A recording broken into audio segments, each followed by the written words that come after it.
Labas visoms! Na ką, rugpjūtis jau visai pabaiga ir kaip visuomet yra pats laikas pasikalbėti apie tai, kokius produktus aš baigiau naudoti rugpjūčio mėnesį. Mano didžiausiam džiaugsmui šis maišas nėra kaip visada persipildęs ir produktai nekrenta aplink, o tai reiškia, galėsime detaliau pasikalbėti apie produktus ir skirti jiems daugiau dėmesio. Aš šiandien matau nusiteikusi labai ramiai, nes mano šuo po ilgos pertraukos nusprendė ateiti man palaikyti kompaniją, tai aš tikrai labai džiaugiuosi. Ir galbūt iš karto keliaukime prie produktų, kaip visuomet jokios tvarkos nieko, tiesiog pasikalbėkime ramiai šiandien ir ką ištrauksiu apie tą ir papasakosiu. Turiu nagų lako valiklį Vicks.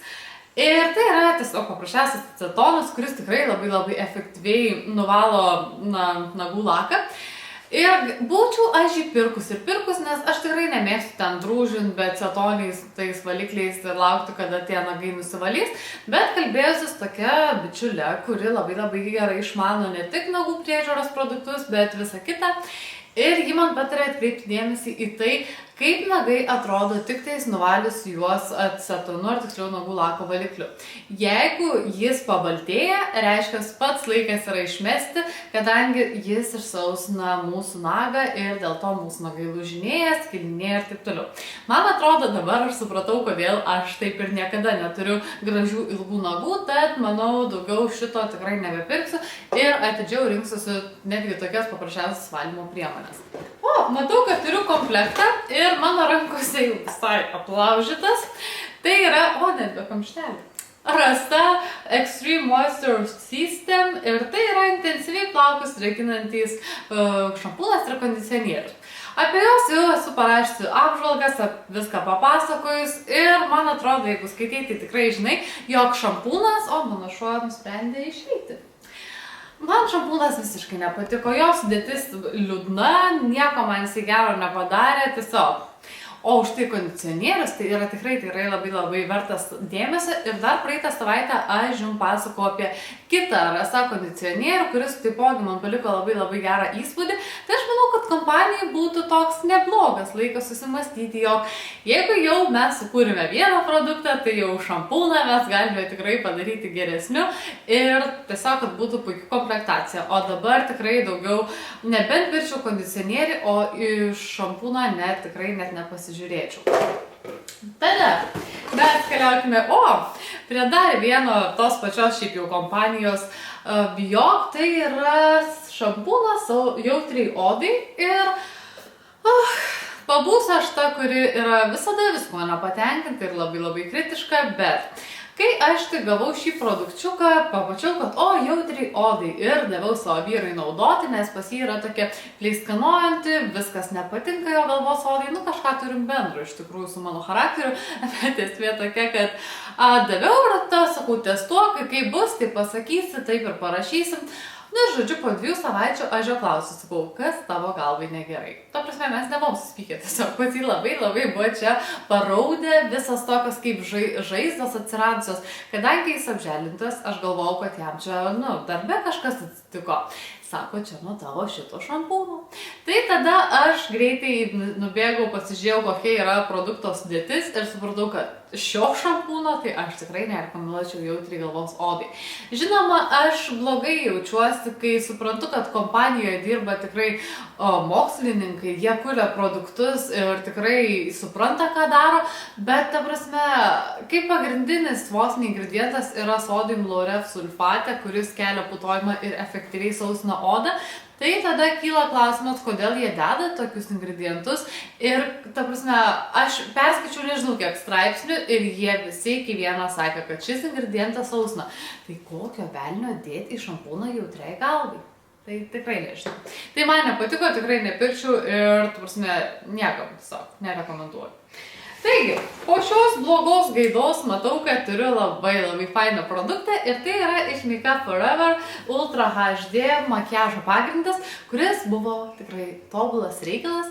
Liūdniausia, jog mano yra riebi oda, tačiau kai aš ruošdavausi video, nepagilėdavau aplikuoti šio makiažo pagrindo ir mano oda tikrai atrodo labai lygi, labai graži.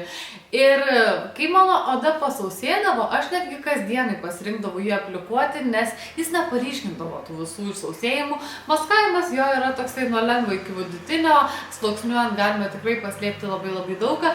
Bet visumoje tai galiu pasakyti, jog tikrai labai patiko ir norėčiau dar turėti tokį, tai jeigu turėsiu tiesiog daugiau pinigėlių, tai būtinai įsigysiu, nes viskas jo yra gerai. Tik tais norėtų sakau, kad mano riebiai odai jis labiau patiktų ir ilgiau išliktų. Taigi, traukiam burbuliuką ir o dieve, kokia jinai baisi. Tai yra Real Techniques kempinėlė. Tiesiog, jei tikrai matot, kad buvo laikas atsisveikinti.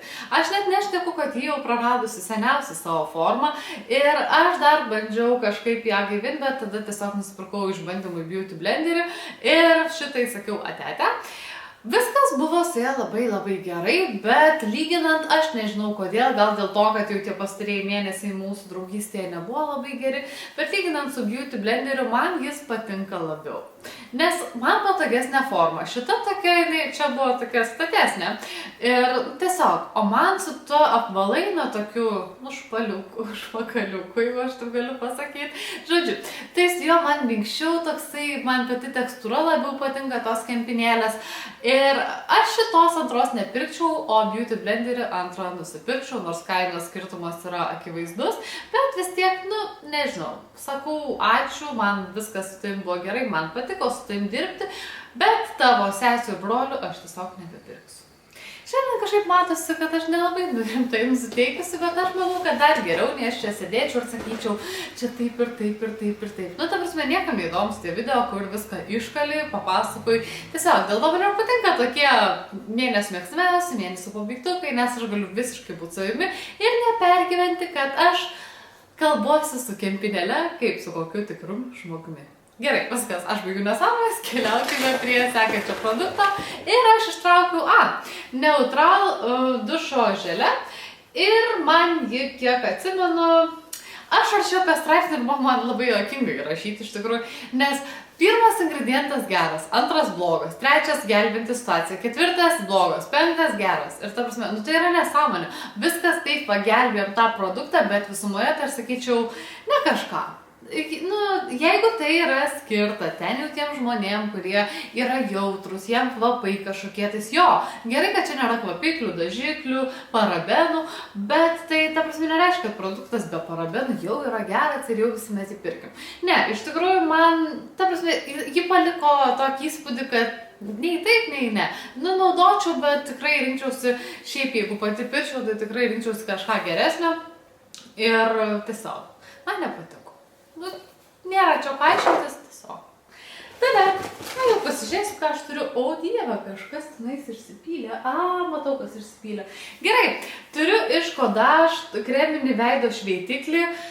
Man labai patiko. Jį gavau iš Look Fantastic, man atrodo, iš Look Fantastic grožio dėžutės ir gal meluoju, gal iš grožio draugos dėžutės, žodžiu, iš kažkokios dėžutės, nes dydis tikrai yra nepilnas, bet labai patiko. Sudėtis gera, tas labai patiko jo, kai šveičiu veidą, taip maloniai nušveičia, viską pašalina ir po to mano veidas nėra išsausėjęs ir nesako, duok man drikinovo kremo ar kažko panašiai.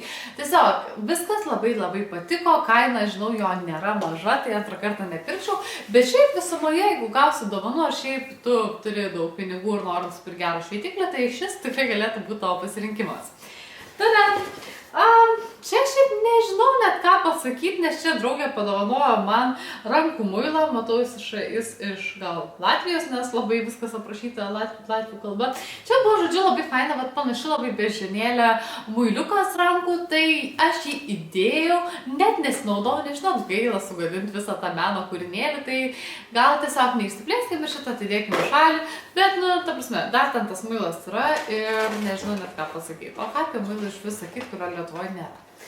Taigi, turiu iš Essenso Lashes to Impress ir tai buvo toks kokštelių rinkinys atskirų blakstienų ir man labai patiko. Atsižvelgiant į tai, kiek produktas kainuoja, kiek tų kokštelių yra, kaip jie kokybiškai išsilaiko dienos bėgyje, kaip jie gražiai atrodo, tai man labai patiko. Tikrai.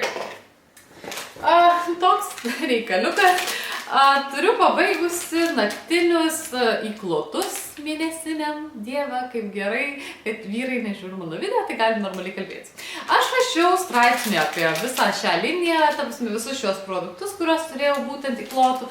Ir žinot, kas man patiko? Mano straipsnis iš tiesų toksai žiauriai, man atrodo linksmas, nes aš ten ta prasme, tai mėnesinės ir pats moteriškumas nėra pati maloniausia tema man kalbėtis, tiesiog aš labai tokia uždara tai tam tikromis temomis, bet ten parašiau taip, kad man atrodo, aš draugį dar skaičiau garsiai to straipsnį, tai abidvi gerai pasiekėm, bet šiaip man patiko. Tai šitie įklotai labai, manau, puikiai turėtų pasteisinti tom, kurios vėlgi turi problemų su alergijomis, su visokiausiais blogais sakiais reikaliukais. Nu, žodžiu, šiaip viską papasakau, dabar jau sunku atsiminti, bet pirkčiau ir viskas tikrai buvo gerai.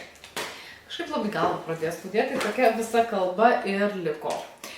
Taip, turiu iš Miša veido kaukę, lakštinę, bambukinę ir kiek atsimenu, rašiau straipsnėje, kad man toks, 50/50 produktas kaip ir patiko iš naudojimo pusės, bet iš sudėties ingredientų pusės ne.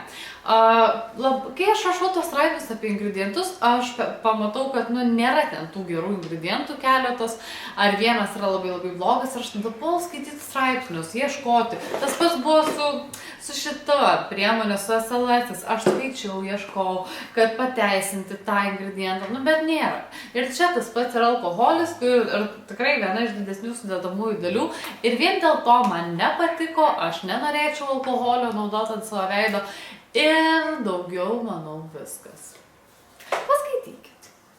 Tada viskas, man atrodo, žinokit, tikrai viskas, nes čia pasirodo yra, gerai, čia yra du dantų šepetėliai, kurie aš nežinau, labai kažkodėl išsitepė, ten kažkokią priemonę išsipylė ir reikės šitą maišą išmest. Tai čia yra iš Colgate du dantų šepetėliai, kurie patiko, kuo puikiausiai pasidarbavo, bet tiesiog praėjo 2 mėnesiai, kurie yra rekomenduojami, kad būtent kas tiek laiko mes keistume dantų šepetėlius, tai aš jas tiesiog išmečiau ir taip ir, man atrodo, užvalgos apie jas ir neparašiau. Bet nieko neprarandat, buvo geri, viskas buvo gerai.